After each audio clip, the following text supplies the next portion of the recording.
Yo, what's up, everyone? Today, we're breaking down the slang term TMB. So, what does it actually mean?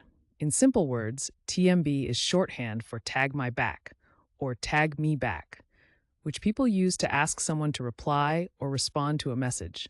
People use it when they want to remind someone to get back to them in chats or social media. Sometimes it can also mean something slightly different depending on the context. Where did it come from?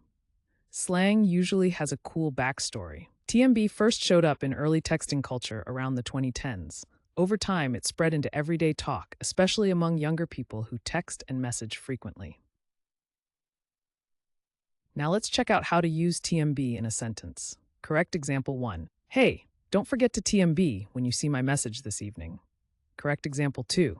I sent the invite, just waiting for you to TMB so we can finalize plans. And for laughs, here's a wrong example. My grandma said TMB at Sunday dinner and everyone just froze. See how slang adds personality and vibe?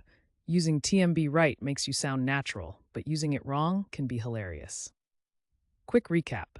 TMB means tag me back or ask for a reply.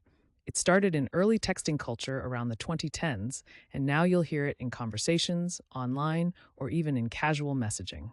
Now it's your turn. Drop your best sentence with TMB in the comments. And if you want to learn more slang and fun word histories, don't forget to subscribe and join our community here every day.